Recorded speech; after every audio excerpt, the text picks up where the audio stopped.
नमस्कार, आप देख रहे हैं चौकस भारत और मैं ब्रजेंद्र। राज्य में रोजगार की जो स्थिति है इसके लिए लगातार हंगामा आपने देखा ही होगा कि छात्र और अभ्यर्थी जो हैं वो सड़कों पर अमूमन आंदोलन करते नजर आते हैं। रोजगार की मांग और इस बार चुनाव का सबसे पहला और बड़ा मुद्दा इस बार यही हो सकता है और है भी।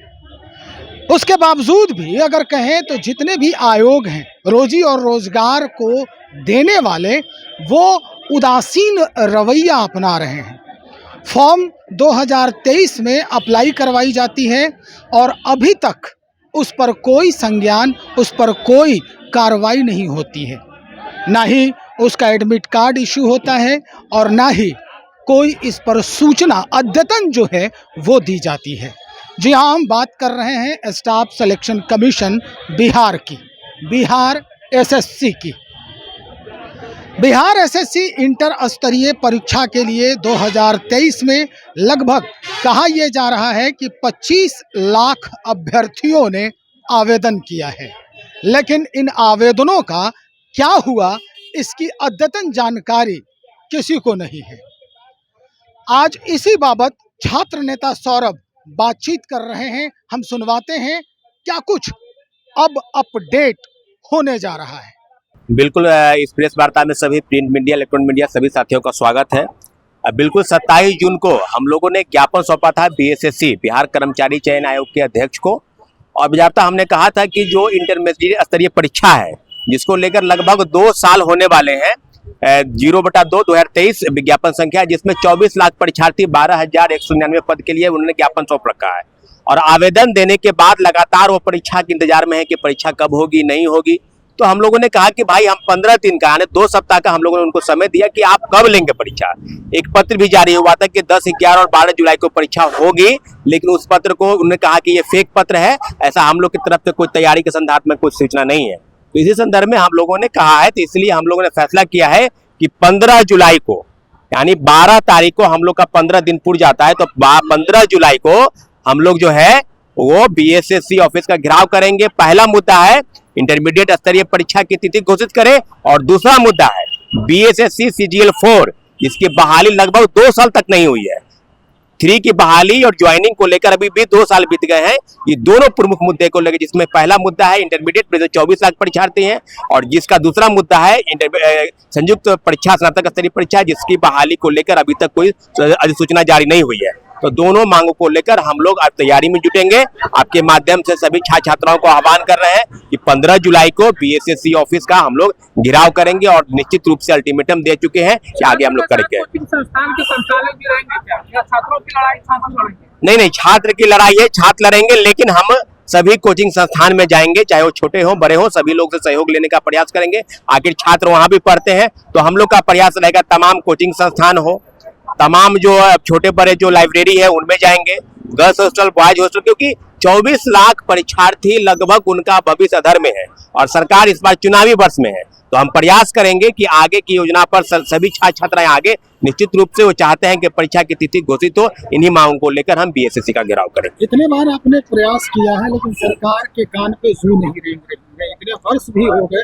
कहा यह जाता है कि कम से कम 8 वर्षीय योजना है इस एसएससी का, तो क्या लगता है कि आपके इस आंदोलन से या घेराव करने से सरकार सुनेगी इस बार? देखिए, बात बिल्कुल सही है, आपने बिल्कुल सही कहा कि इंटरमीडिएट स्तरीय जो परीक्षा हुई थी पहली वाली, उसमें लगभग 8 साल बीत गए थे। पेपर लीक हुआ था और चेयरमैन सुधीर कुमार, सेक्रेटरी परमेश्वर राम सहित कई लोग, सैकड़ों लोग जेल गए थे। तो आज हम वो नौबत में नहीं आना चाहते हैं कि 2 साल बीतने वाले, सितंबर जब आएगी तो 2 साल बीत जाएंगे। तो ये हर परीक्षा को आखिर 5 साल 8 साल क्यों लटकाती है? और बीएसएससी का तो हाल पहले से बुरा है, एक से एक भ्रष्टाचार में लिप्त अधिकारी वहां पर बैठे हैं। तो हम लोग चाहते नहीं है कि भाई पेपर लीक हो जाए, धांधली सेटिंग हो जाए, इसलिए हम चाहते हैं कि फेयर परीक्षा बीएसएससी आयोजित करे, चाहे +2 इंटरमीडिएट वाली। अब बताइए, ज्ञापन जब हमने सौंपा कहा कि पैसा नहीं है, ये बहुत बड़ा मुद्दा है। पैसा नहीं तो पैसा के हुआ क्या, सरकार उस पैसे का क्या उपयोग करना चाहती है? तो इन सब मुद्दों को लेकर हमने कहा है कि भाई पैसा नहीं है ये आपका मुद्दा है। हमने फॉर्म भर रखा है, 24 लाख परीक्षार्थी परीक्षा देंगे, इसकी तिथि घोषित करना आपका जिम्मेवारी है। ये आपका, आप जाने के कहां से आप पैसा अरेंजमेंट करते हैं। निश्चित रूप से हम लोग आगे बढ़ेंगे और 15 जुलाई को बीएसएससी का ऑफिस का हम लोग घेराव करेंगे। 12 जुलाई तक जो है 12 जुलाई तक हम लोगों ने बीएसएससी आयोग को डेडलाइन दिया है, क्योंकि 15 दिनों का हम लोगों ने अल्टीमेटम दिया था।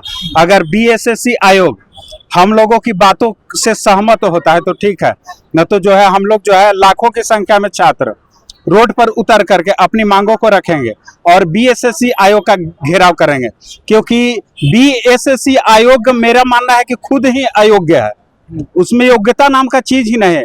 बीएसएससी के चेयरमैन जो भी बैठते हैं, बीएसएससी के थ्रू जो भी वैकेंसी निकलता है, उस वैकेंसी को 5 वर्षीय योजना और 10 वर्षीय योजना में शामिल करने का प्रयास किया जाता है। तो हम लोग जो है सरकार को भी वार्निंग देना चाहते हैं। रीजन ये है कि जब हम लोगों ने बीएसएससी आयोग के पदाधिकारियों से बात किया तो उन लोग बोले कि हम इसलिए एग्जाम नहीं ले पा रहे हैं, डेट नहीं अनाउंस कर रहे हैं, क्योंकि आप लोग का जो फॉर्म फी दिया जाता है वो हम लोग के पास नहीं है, सरकार के पास है। जब हम लोग के पास पैसा ही नहीं रहेगा तो हम लोग एग्जाम जो है कैसे कंडक्ट करवाएंगे।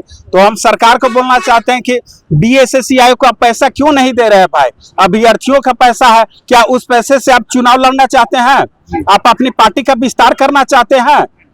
आप लोग भी संभल जाइए, क्योंकि 2025 में विधानसभा का चुनाव है। आयोग के लोगों को सैलरी मिल रही है कि नहीं? आयोग को लोगों को तो सैलरी तो मिल रही है, ऐसा है उसके? हाँ, उसके लिए पैसा है, लेकिन छात्रों को एग्जाम कराने के लिए पैसा नहीं है। यानी इससे साफ जाहिर होता है कि आप छात्र को नगण्य समझ रहे हैं। लेकिन इसीलिए बोला जाता है कि जब जब छात्र बोला है राज सिंहासन डोला है। तो इस बार जो विधानसभा का चुनाव जो 25 में होने वाला है, हम लोग जो है राज सिंहासन को जो है डोला करके रखे हैं और सरकार बदलने का पूरे बिहार के छात्र क्षमता रखते हैं, क्योंकि सबसे ज्यादा वोटरों की संख्या युवाओं की होती है, क्योंकि 25 वर्ष से 35 वर्ष की संख्या जो है वोटरों की सबसे ज्यादा है। इसलिए हम हाथ जोड़ करके आयोग से भी और नीतीश कुमार से भी विनती कर रहे हैं कि हम लोग को बातों से सहमत हो जाइए। बस सुना आपने, छात्र नेता सौरभ और उनके सहयोगी जो हैं वो अब आंदोलन पर उतरने के लिए बातचीत कर रहे हैं।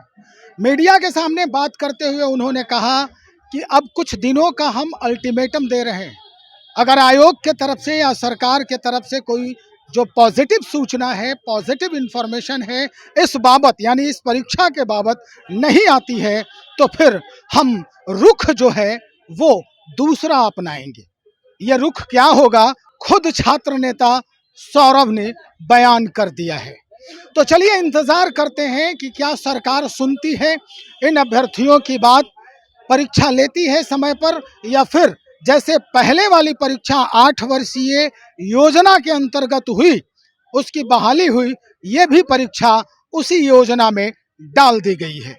बने रहिए, और लोगों से हम बातचीत कर रहे हैं, अभ्यर्थियों से भी बात होगी और क्या कुछ जानकारी है वो हम आप तक पहुंचाएंगे। बहुत शुक्रिया।